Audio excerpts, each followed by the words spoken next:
Bismillahirrahmanirrahim. Alhamdulillahilladzi ikhtassaka man li mahabbati wa aqama qaman li khidmati.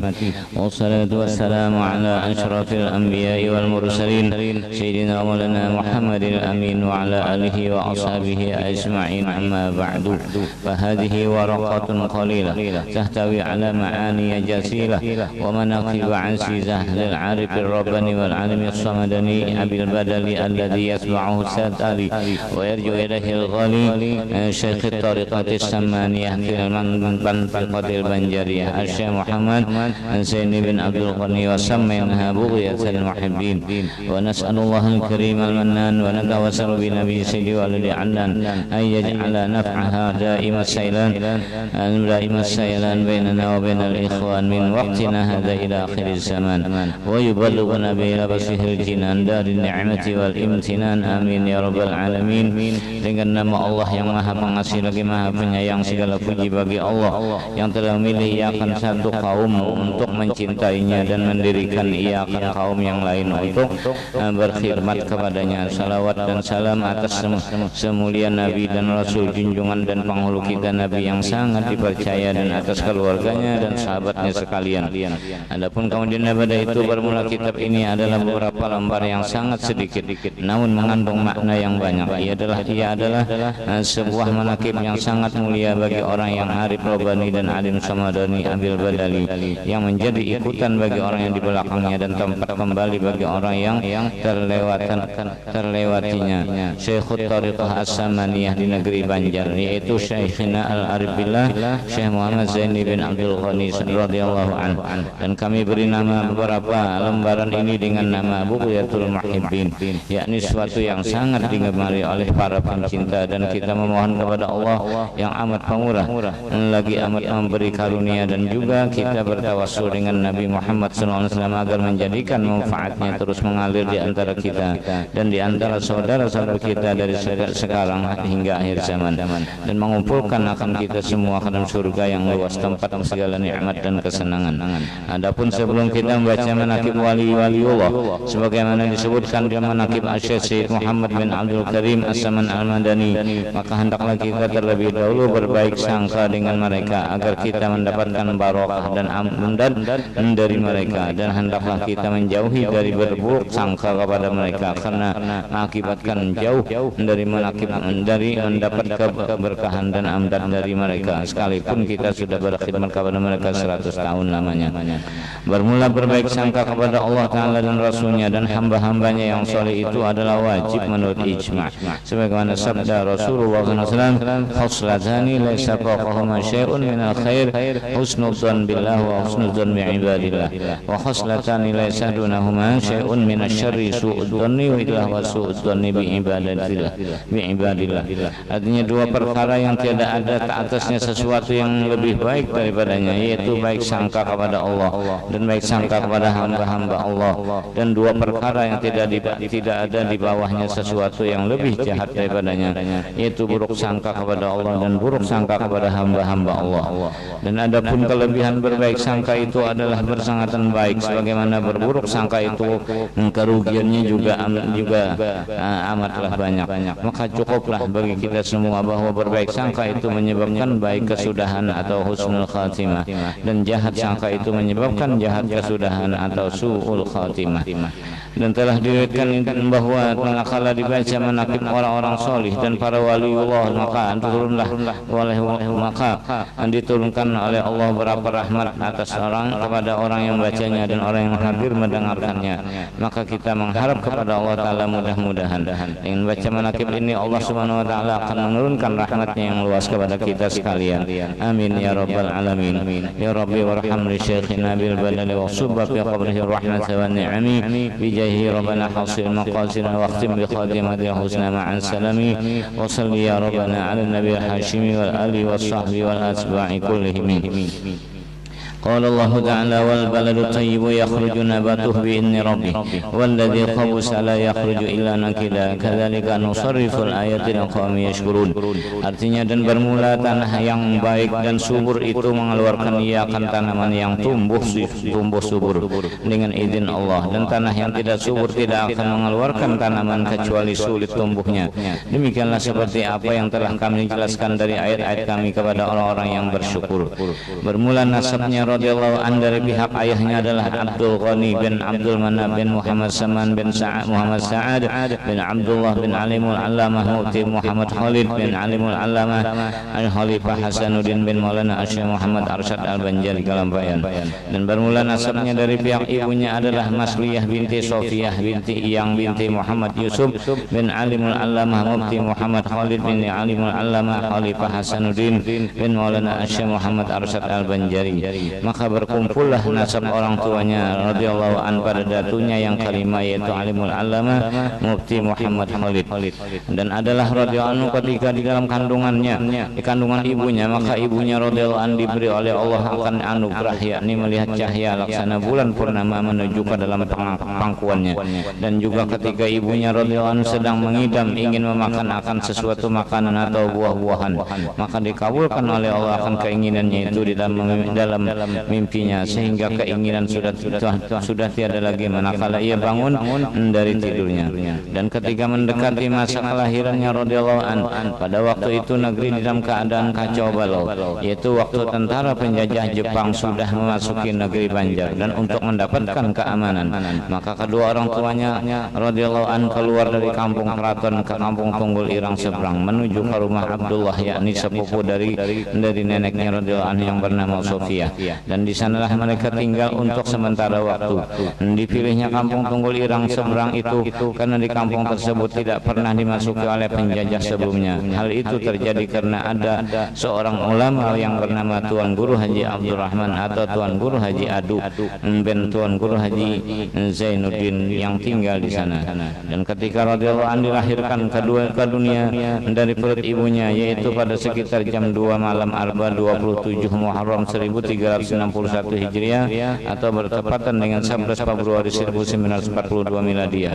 Ketika itu matanya hanya terpajam dan tiada ia menangis seperti bayi pada lazimnya, serta tubuhnya pun membiru hingga neneknya radhiyallahu anha yang bernama Salbiah mengira kalau cucunya itu akan meninggal dunia.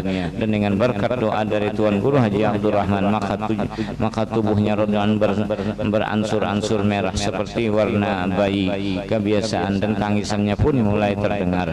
Akan tetapi tiadalah radhiyallahu itu mau menyusu kepada ibunya, namun hanya mau ia mengisap lidah Tuan Guru Haji Abdurrahman. Dan setelah beberapa lama diketahuilah bahwa radhiyallahu mau ia menyusui kepada ibunya, manakala tiada ada orang lain di sisi ibunya, yakni yang bukan mahram. Dan adalah namanya radhiyallahu anhu pada ketika masa kecilnya, yaitu Qushairi, kemudian diganti oleh orang tuanya radhiyallahu anhu dengan Muhammad Zaini atas permintaan radhiyallahu anhu sendiri, karena mengikuti nama seorang ulama besar, yaitu Tuan Guru Haji Ahmad Zaini bin Tuan Guru Haji Abdurrahman Tunggul Irang. Ya Rabbi warham li Syekhina bil badali wa subba bi qabri rahmata wa ni'ami bi jahi rabbana hawsina qasirna wa ahtim bi jahi khatimatil husna ma'an salami wa salli ya rabbana ala nabi al-hashimi wal ali wa sahbi wal asba'i kullihim. Qala Allah ta'ala ala inna awliya Allah la khawfun alaihim wa lahum yahzanun alladzina amanu wa kanu yattaquna hum al-bushra fil hayati dunya bil akhirah la tabdila li kalimatillah dzalika huwal fawzul azim. Artinya, ketahuilah bahwa sesungguhnya wali-wali Allah itu tiada ketakutan atas mereka terhadap suatu di masa akan datang, dan tiada pula mereka dari saat ke saat bersedih hati terhadap suatu yang telah terjadi pada masa yang lampau. Mereka adalah orang-orang yang beriman dan bertakwa. Bagi mereka al-bushra, yakni kabar gembira di kehidupan dunia dan di kehidupan akhirat. Tidak ada perubahan bagi janji Allah. Itulah keberuntungan yang besar. Dan adalah halnya radhiyallahu anhu itu sewaktu masa kecilnya termasuk hamba Allah yang mahfuz, yakni yang dipeliharakan oleh Allah Ta'ala dari hal yang tidak terpuji, sebagaimana diriwayatkan bahwa neneknya radhiyallahu anhu yang bernama Salbiah pernah dipesani oleh Tuan Guru Zainal Ilmi bahwa di rumahnya ada seorang yang dipilih oleh Allah agar ia memeliharakan dia, yang tidak lain adalah cucunya sendiri, yaitu Muhammad Zaini radhiyallahu anhu, dan juga adalah halnya radhiyallahu anhu tidak pernah ia ihtilam seumur hidupnya sehingga membaliknya radhiyallahu anhu hanya disebabkan umur, yaitu tatkala umurnya telah mencapai 15 tahun. Dan demikian pula ketika radhiyallahu anhu dibawa oleh salah seorang keluarganya untuk menonton film di bioskop, akan tetapi ternyata listriknya padam hingga radhiyallahu anhu tidak jadi melihatnya, dan kemudian daripada itu bioskop itu pun rubuh. Dan adalah halnya radhiyallahu anhu di masa itu sudah menampakkan khawarikul ada, yakni beberapa perkara yang menyalahi kebiasaan. Setengah daripadanya yaitu telah datang kepadanya radhiyallahu anhu seorang kepala gerombolan perampok penganut ilmu yang sesat, dan adalah ia seorang sangat ditakuti oleh masyarakat akan kejahatannya dan kekejamannya, hingga ketika perampok itu bertemu dengan radhiyallahu an, maka ia meminta kepadanya radhiyallahu an agar diluruskan akan i'tiqadnya yang sesat serta dibimbing olehnya radhiyallahu an untuk bertaubat kepada Allah Ta'ala. Dan adalah radhiyallahu an itu ketika usianya belum mencapai umur balik sering mendapat bisyarah, yakni kabar gembira berupa mimpi yang baik. Di antaranya pada suatu malam Jumat adalah radhiyallahu an bermimpi melihat sebuah kapal besar. Pada dinding kapal itu bertuliskan Safinatul Aulia, dan di depan pintu kapal itu telah berdiri seorang penjaga yang berpakaian baju jubah putih. Dan ketika radhiyallahu anhu ingin masuk ke dalam kapal itu, maka ia ditegah oleh penjaga kapal tersebut. Dan adalah mimpinya radhiyallahu itu berulang-ulang setiap malam Jumat hingga 3 kali berturut-turut. Dan pada mimpinya yang ketiga itulah ia radhiyallahu anhu dipersilahkan untuk memasuki kapal tersebut hingga bertemu dengan beberapa orang waliullah. Di antaranya adalah seorang Habib yang bernama Habib Abdullah Barakah. Dan adalah radhiyallahu anhu pernah pula bermimpi bertemu dengan 2 cucu Rasulullah SAW, yaitu Sayyidina Hasan dan Sayyidina Husain radhiyallahu anhu, yang membawakan baju putih lengkap dengan surbannya, hingga memakaikanlah oleh keduanya akan pakaian itu kepadanya radhiyallahu anhu, serta memberi nama oleh keduanya akan dia radhiyallahu anhu dengan nama Zainal Abidin, atau perhiasan cantik bagi ahli ibadah. Dan adalah radhiyallahu anhu itu seorang yang sering bermimpi bertemu dengan Rasulullah sallallahu alaihi wasallam. Di antaranya pernah bermimpi seakan-akan dirinya radhiyallahu anhu itu seorang bayi yang berada di dalam pangkuan Rasulullah sallallahu alaihi wasallam. Dan adalah radhiyallahu anhu sering pula liqa dengan Rasulullah sallallahu alaihi wasallam secara yaqadzatan atau di waktu bangun. Dan adalah radhiyallahu anhu itu di masa mudanya sudah mendapat anugerah dari Allah berupa kasyaf hissi, yakni melihat yang tidak dapat dilihat dengan mata kepala, seperti melihat sesuatu yang jauh atau yang tersembunyi dalam hati, bahkan kepada sesuatu hal yang belum terjadi sekalipun. Dan adalah radhiyallahu anhu itu senang beruzlah, yakni menjauhi dari banyak bergaul dengan manusia. Hal ini dilakukan oleh radhiyallahu anhu dengan berbagai cara, di antaranya dengan siyahah pergi ke hutan-hutan, dan ketika siyahah itulah batu-batu dan tumbuh-tumbuhan memberi salam dengan menyatakan bahwasanya radhiyallahu adalah seorang wali Allah, serta menyatakan nama dan khasiat dari tumbuh-tumbuhan itu. Akan tetapi ia radhiyallahu tidak memperdulikan akan itu semua karena tidak mau ia terhijab dari Allah Subhanahu wa taala. Dan sebagaimana yang dikhabarkan oleh Tuan Guru Haji Abdul Muin di Kampung Dalam Pagar, bahwa ketika seorang wali Allah yang bernama Al Habib Ahmad bin Muhammad As-Segar Semarang yang datang berkunjung ke rumah atau Tuan Guru Haji Badruddin, maka banyaklah orang yang datang menemui Al-Habib tersebut. Dan ketika radhiyallahu anhu sedang bersama dengan Al-Habib, datanglah seorang ulama yang ingin bersalaman dengan Al-Habib tersebut. Maka Al-Habib menyuruhnya untuk terlebih dahulu bersalaman kepadanya radhiyallahu anhu, seraya berucap, cium tangan Guru Zaini, cium tangan Guru Zaini, ini kutub cilik, hanya masih kecil, ini kutub cilik. Maka menciumlah ulama tersebut akan tangannya radhiyallahu anhu, pada di masa itu adalah masih menuntut ilmu di pondok pesantren Darussalam. Ya Rabbi warham li syekhina Abil Badali wa subabi qabrihi rahmatan wa ni'ami bi jahi rabbana wa hasil maqasidana wa rahdim bi khatimatil husna ma'an salami wa salli ya rabbana ala nabi الهاشم والآل والصحب والأسباء كلهم. قال الله تعالى يرفع الله الذين آمنوا منكم الذين أوتوا العلم درجات والله ما تعملون خبير. Artinya selagi akan meninggikan oleh Allah akan orang-orang yang beriman di antara kamu dan orang-orang yang berdiri, orang yang diberi ilmu pengetahuan beberapa derajat kemuliaan di dunia dan di akhirat. Dan bermula Allah Ta'ala adalah yang amat mengetahui dengan apa yang kamu perbuat. Dan bermula orang yang pertama mengajari serta membimbingnya radhiyallahu anhu adalah orang tuanya dan neneknya sendiri yang mengajari akan radhiyallahu anhu ilmu tauhid dan ibadah dan al-akhlaqul karimah serta membaca Al-Quran, dan kemudian dilanjutkan belajar membaca Al-Quran kepada guru Hasan kesayangan.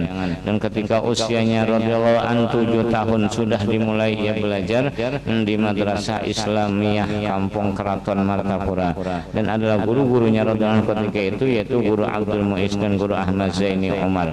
Dan adalah radhiyallahu anhu ketika berumur 9 tahun mulailah ia belajar di Madrasah Darussalam Martapura, sedangkan guru-gurunya radhiyallahu anhu di masa itu adalah Alimul Fadil Guru Sulaiman, Alimul Fadil Haji Abdul Hamid Husin, Al-Alimul Fadil Haji Mahalli Abdul Qadir, Al-Alimul Fadil Muhammad Zain, Al-Alimul Fadil Haji Rafi'i, dan Alimul Fadil Haji Husin Dahlan, dan Alimul Fadil Guru Syahran, Alimul Fadil Haji Salman Yusuf, Al-Alimul Fadil Haji Salman Jalil, Alimul Fadil Haji Muhammad Saman Mulia, Al-Alimul Fadil Haji Salim Ma'ruf, Alimul Fadil Haji Husin Khadri, Al-Alimul Fadil Haji Muhammad Sya'rani Arif radhiyallahu ta'ala anhum ajma'in wa amadan min amdadihim. Dan bermula guru pembimbingnya radhiyallahu yang pertama secara rohani adalah Alimul Allamah Ali Junaid Brawi, dan bin Alimul Fadil Qadi Haji Muhammad Amin bin Alimul Allamah Mufti Haji Jamaluddin bin Maulana Syekh Muhammad Arsyad Al-Banjari yang membimbingnya radhiyallahu anhu untuk berguru kepada Alimul Fadil Haji Muhammad Gadung bin Alimul Fadil Haji Salman Farisi bin Alimul Allamah Qadi Haji Mahmud bin Asiyah binti Maulana Syekh Muhammad Arsyad Al-Banjari untuk mempelajari hal-hal tentang Nur Muhammad.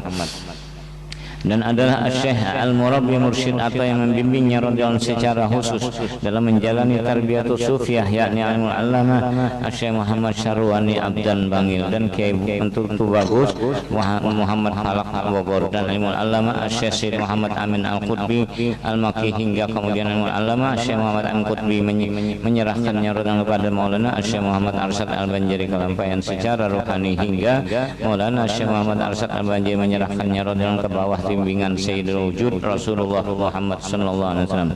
Dan adalah radhiyallahu anhu itu seorang yang cerdas, dan semua penilmu ia kuasai, ilmu zahir ataupun ilmu batin, tidak terkecuali ilmu alat seperti ilmu nahwu dan tasrif dan mantik dan balaghah dan tajwid maupun ilmu arud. Dan kecerdasannya radhiyallahu anhu dalam memahami ilmu sangatlah tinggi. Ilmu zahir dapat dihubungkannya kepada ilmu batin, bahkan ilmu alat sekalipun dapat dipahaminya menjadi ilmu sufi. Semua itu menunjukkan bahwa radhiyallahu itu adalah seorang yang at-tabakhur fil ulum, yakni ilmunya seperti lautan. Dan adalah radhiyallahu anhu seorang yang hafizul Quran, juga hafiz beberapa matan ilmu dan kitab-kitab agama, di antaranya matan Alfiyah Ibnu Malik dan tafsir Al-Quran Al-Azim lil Imamil Jalilain, yakni tafsir Jalalain, dan kitab Bajuri Hasyiyah Fathul Qarib. Sedangkan guru-guru taklim dan guru-guru tabarruknya radhiyallahu itu amatlah banyak jumlahnya, yang menurut radhiyallahu hampir mencapai 200 orang guru. Di antaranya ada Alimul Allamah Al-Qutub Sayyid Abdul Qadir Al-Bar, dan Alimul Allamah Sayyid Hasan bin Muhammad Al-Masyar, dan Alimul Allamah Sayyid Hasan bin Muhammad Fad'ab Al-Maki, dan Alimul Allamah Sayyid Muhammad bin Alawi Al-Maliki, dan Alimul Allamah Syekh Zakaria bin Abdullah Biba, dan Alimul Allamah Syekh Yasin Al-Falani, dan Alimul Allamah Syekh Ismail Al-Zain Al-Yamani radhiyallahu anhum. Dan dari mereka inilah radhiyallahu an banyak mendapatkan sanad dan ijazah ilmu dan amal selain dari guru dan murabbinya sendiri. Dan adalah radhiyallahu itu mulai masa bidayahnya hingga masa nihayah seorang yang sangat kuat mujahadahnya, baik dalam menuntut ilmu agama hingga dalam ibadatnya sekalipun. Bahkan ketika kehidupan keluarganya sangatlah berkekurangan, yaitu ketika radhiyallahu anhu masih bersekolah di pesantren Darussalam. Dikala itu apabila hujan turun maka air hujan masuk dalam atap rumah rumahnya, sehingga radhiyallahu anhu sekeluarga hanya dapat berkumpul pada satu penjuru rumahnya yang tidak terkena air hujan untuk bernaung. Dan terkadang ia radhiyallahu anhu sekeluarga di dalam sehari hanya makan makanan dengan satu bungkus nasi yang dibagi untuk 4 orang, dan terkadang hanya makan gedabung pisang saja. Dan ketika itu pula ia radhiyallahu anhu hanya memiliki selambar pakaian saja. Dan adalah radhiyallahu anhu di masa itu pula pernah ditawari oleh neneknya 2 pilihan antara menuntut ilmu agama atau bekerja. Akan tetapi ia radhiyallahu anhu lebih memilih mengkhususkan dirinya untuk menuntut ilmu agama daripada bekerja. Bahkan adalah tidak pernah bersekolah umum walaupun hanya sehari. Ya Rabbi wa arham li syekhina Abil Badali wa suba fi qabrihi rahmat wa ni'ami bi jahi rabbana hasil maqasidana wa khtim khatimatil husna ma'as salami wa salli ya rabbana ala nabi al-hashimi wal ali wa sahbi wal asba'i kullihim. Qala Allah Ta'ala walladzina jahadu fina lanahdiyannahum subulana. Artinya, dan orang-orang yang bermujahadah untuk mencari keridhaan kami, maka benar-benar akan kami menunjukkan kepada mereka akan jalan menuju kami. Dan adalah tabiatnya radhiyallahu anhu itu sejak kecilnya hingga di masa tuanya senantiasa mengakalkan ia akan muraqabah dan musyahadah, dan selalu ia beribadah kepada Allah siang dan malam, dan tiadalah tidur ia radhiyallahu anhu pada ketika malam melainkan sedikit jua, karena ibadah matang malam itu sudah menjadi wirid dalam keluarganya. Dan lagi adalah radhiyallahu anhu di waktu mudanya suka berkhulwat, yakni bersunyi di suatu tempat untuk beribadah kepada Allah. Dan setang daripada yang dilakukannya radhiyallahu anhu adalah dengan melazimi membaca zikir la ilaha illallah sebanyak 24.000 kali dalam sehari semalam. Dan kemudian atas bimbingan orang tuanya dan gurunya radhiyallahu anhu dianjurkan agar lebih memperbanyak membaca salawat kepada Rasulullah SAW. Maka sejak itu adalah radhiyallahu anhu lebih memperbanyak membaca salawat. Setengah daripadanya itu mengamalkan baca dalailul khairat hingga 2 khatam di dalam sehari semalam. Dan adalah radhiyallahu anhu seorang ahli syariah dan thariqah dan hakikah, dan adalah mahabbahnya radhiyallahu pada Rasulullah SAW sangatlah sempurna. Itu tercermin pada dirinya radhiyallahu anhu yang senantiasa mutabah kepada Rasulullah SAW, baik itu mutabah zahiriyah maupun mutabah batiniyah. Dan adalah radhiyallahu anhu itu sejak kecilnya sudah dididik oleh ibu bapaknya dengan bersifat pemurah, sekalipun kehidupannya radhiyallahu anhu sekeluarga sangat susah. Diriwayatkan bahwa setiap kali ia radhiyallahu anhu pergi belajar ke rumah guru yang bernama Hasan, senantiasa dibekali oleh ayahandanya akan sebotol kecil minyak tanah untuk dihadiahkannya kepada guru mengajinya itu.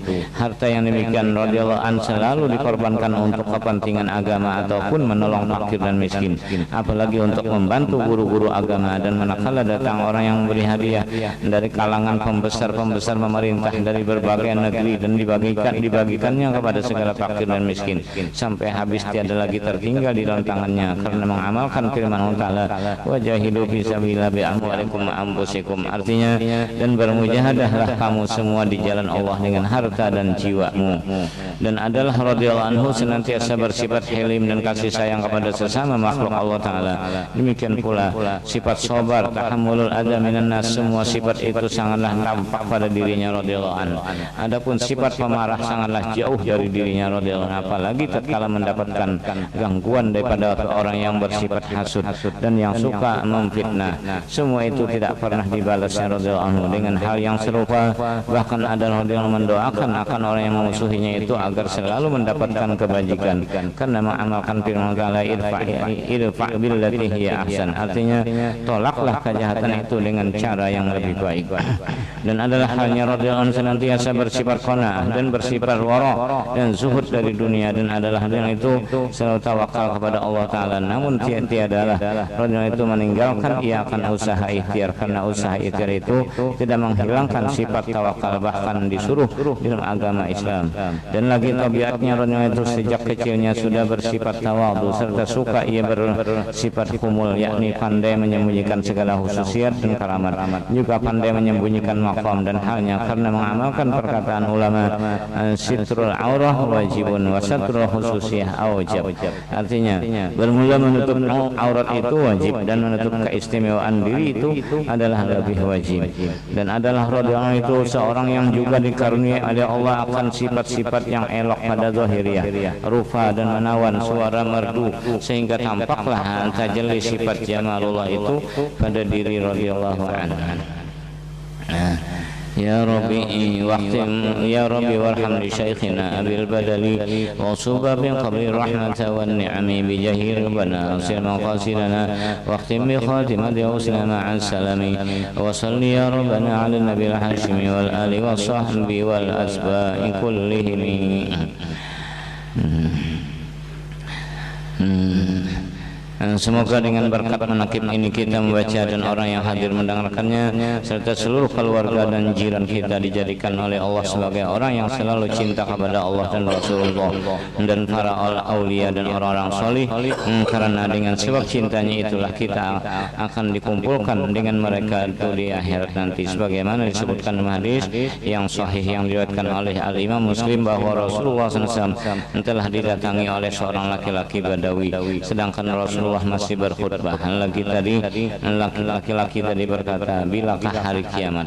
Maka sekalian jamaah memberi isyarat kepadanya untuk berdiam, namun ia tidak memperdulikannya kepada orang yang mengulangi pertanyaannya tadi hingga 3 kali. Maka Rasulullah SAW bersabda, apakah yang sudah engkau persiapkan untuk hari kiamat itu? Laki-laki tadi berkata, aku cinta kepada Allah dan Rasulnya. Maka bersabda Rasulullah SAW, engkau akan beserta orang yang engkau cintai. Adapun yang disebutkan dalam manaqib ini adalah sebagian kecil daripada riwayatnya dan keramatnya radhiyallahu anhu, maka barang siapa hendak mengetahui keramatnya dan riwayat perjalanan hidupnya radhiyallahu anhu yang lebih panjang, hendaklah memeriksa kitab riwayat hidupnya radhiyallahu anhu yang bernama Guru Sekumpul. Ini suatu faedah barang siapa mengamalkan wirid-wirid yang diberikan oleh gurunya, maka ia akan mendapatkan madad, yakni bantuan yang sifatnya rohani dan gurunya, karena sebagaimana diriwayatkan madadu syekh fi wirdihi, artinya bermula bantuan rohani dari seorang guru itu adalah terletak pada wiridnya. Mudah-mudahan Allah SWT mengabulkan segala hajat kita berataan. Amin ya rabbal alamin. Sallallahu alaihi wasallam Muhammadin wa ala alihi wasallam. Al-Fatihah.